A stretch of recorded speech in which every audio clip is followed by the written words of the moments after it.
Good morning, guys. I hope you're doing well. It's a beautiful day in the Algarve, and my name is Nick Robinson, and I've been here for over 23 years, since 2001.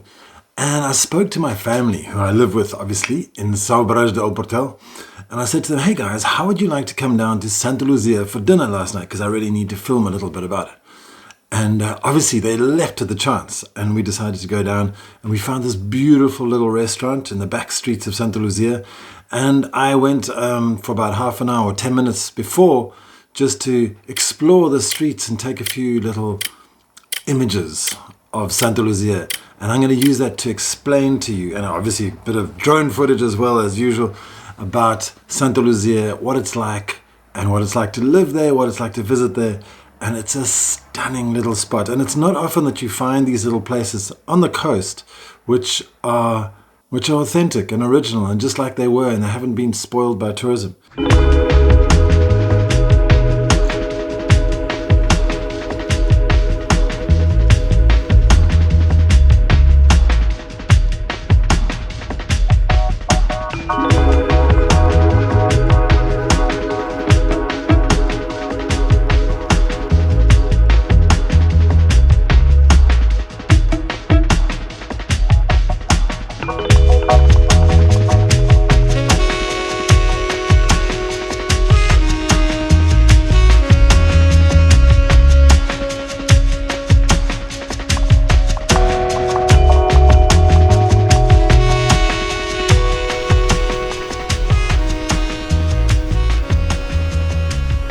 Behind the largest island in the Algarve is a sleepy little town. Now 1,600 people live here according to the 2021 census. And according to records, Santa Luzia was established in 1577 for fishermen when they built a chapel for Saint Lucy, a Sicilian martyr and protector of those suffering from eye problems. That's random, but where is Santa Luzia? It's easy, it's in the eastern Algarve. It's just slightly west of Tavira and not directly available from the EN125, the Algarve's main road. But I'll talk about that in a second.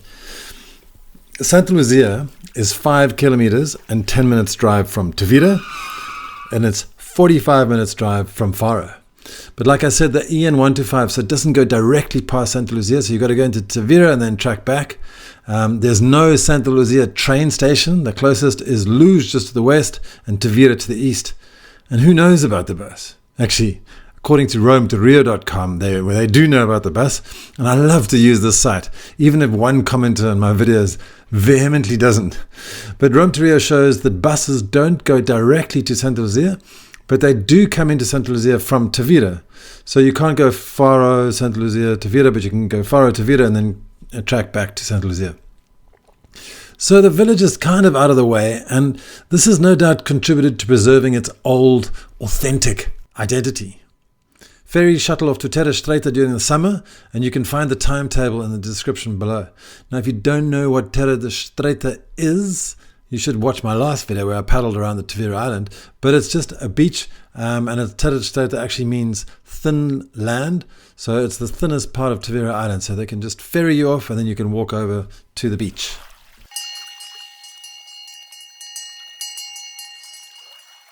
This spot actually forms the backbone of the history of the entire town of Santa Luzia. Let me explain. Now, right now, there are pretty much only three things to do in Santa Luzia: eat, sleep, and fish. Back in the day, fishing was the main priority, and the town grew up around the work culture of fishing, mending nets, etc. But in 1867, or possibly even earlier, Armação de Barril, which is not Santa Luzia, it's a little satellite working village. It was founded by an important merchant, ship owner, and industrialist from Tavira.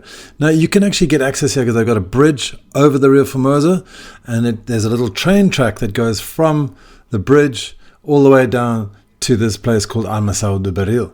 And you might think, oh, how cute, they made this for the tourists. But it wasn't. It was actually created for the tuna fishing industry.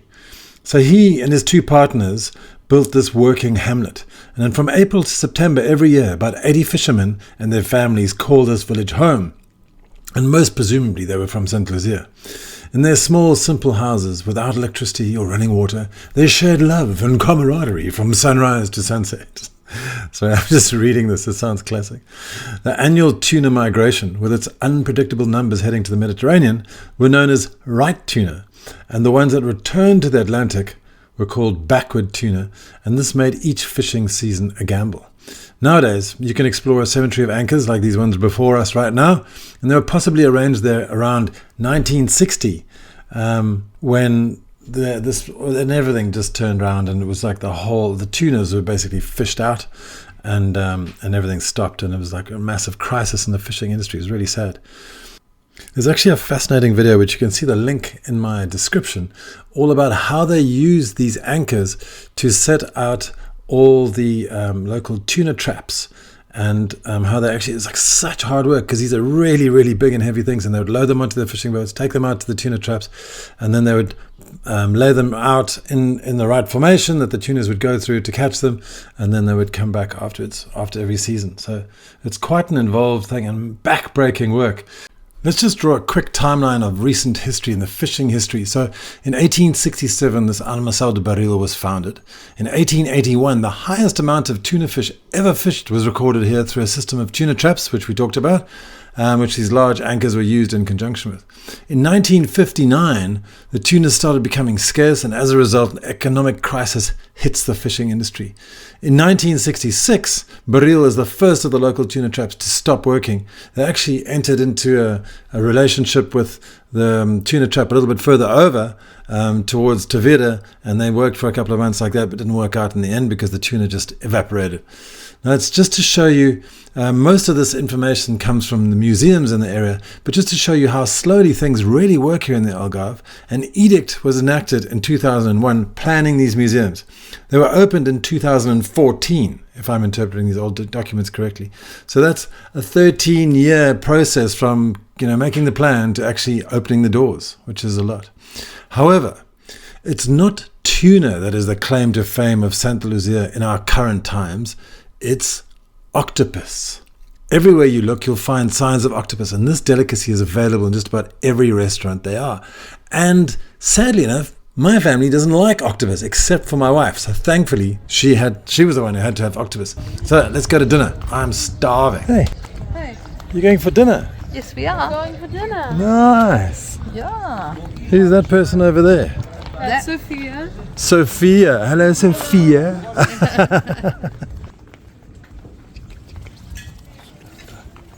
What are you eating? I'm having the picanha at your discretion. Nice. Ah, there's my imperial. Obrigado.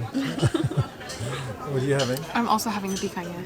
Ah, and for you, madam? Octopus. Polvo algareiro. Ah, you see, now this is what everybody's supposed to eat here, but we don't really like octopus that much. No, I do. Oh, you do? Yeah, that's why you're eating it. That's brilliant.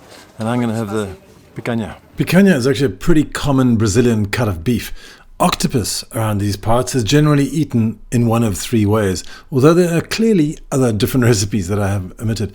Now, one of the most popular dishes is polvo algareiro, where the octopus is roasted with potatoes, garlic, and olive oil. Another favorite is polvo abulhão pato, which involves cooking the octopus with garlic, coriander, and white wine. Additionally, octopus rice, or arroz de polvo, and grilled octopus are also commonly enjoyed dishes in the area. Oops. That's 4. Sorry.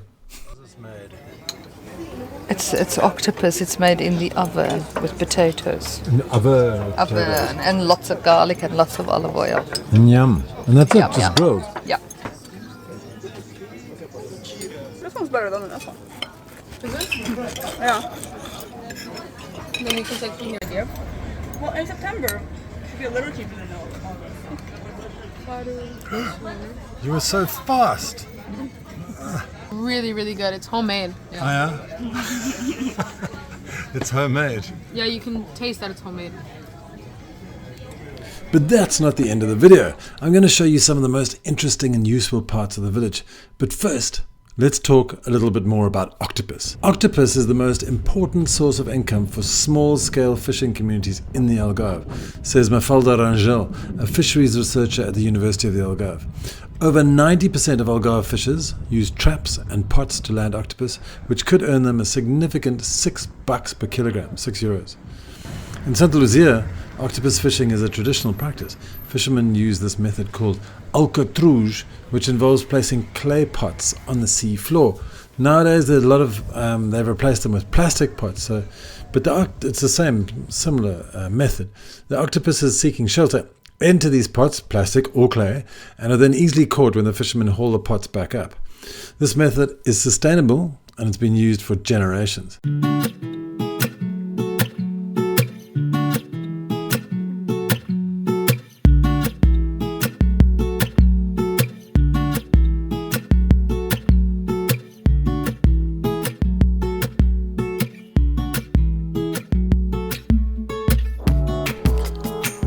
For international private hospitals, you'll need to go to FERRY. For medical clinics, to Tavira. For large chain supermarkets like Aldi, Continent, Lidl and Pingados, you'll need to head up to Tavira as well. To take care of basic foodstuffs and the like, there is a little Coviran supermarket, a clothing store and another supermarket called Santa Luzia GI, all in Santa Luzia. There are a few other little businesses based here like Fathy Transfers, run by a lady called Fatima, providing rides to the airport. Personal trainer and massage. I saw a SUP lady on Google Maps called SUP Adventures, which looks like fun. Some lawyers, hairdressers, and obviously vacation rental companies. And it looks like there's a rowing club as well with old school rowing fishing rowboats. So lots more to explore than actually meets the eye as you drive along the promenade and see octopus restaurant after octopus restaurant.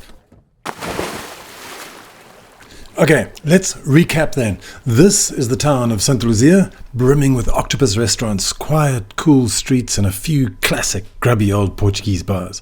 It's quiet. Slightly west is the quaint resort village of Pedras del Rey, and across the Rio Formosa Bridge is the train line, heading down to Praia Barril and what used to be known as Armação do Barril. The little block on the east is Praia Terra Estreita, a short ferry ride from Santa Luzia, or a quick paddle if you have what I have, a paddleboard. Well, thanks so much for watching. I really appreciate you coming to have a look at Santa Luzia with me. Now, a little quick thing about Algarve Addicts. We've built this company over the last 3 years. As we've progressed and as people and clients have asked us questions and things like that, we've built up a full relocation service where we can help you and you come on your scouting tours and you can we'll take you on a tour all around the suggested areas that we suggest you live in. You can see exactly if they're for you or not. And then we can help you with long-term rentals. We can help you buy your houses because we've got a fully fledged real estate agency, a buyer's agency that we operate. And then, we can help you out with immigration, with visas, everything. So that's what we designed for. So get in touch through algarveaddicts.com/contact and we can help you on your journey to relocate to Portugal or the Algarve. All right. So next week we're going to go on a little boat trip and a sea safari with a sort of paddling around the caves and things like that in Lagos, just so you can see what it's like just outside the city of Lagos. So stick with me. And here is the drive-through of Santa Luzia. Have a great week.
algarveaddicts.com.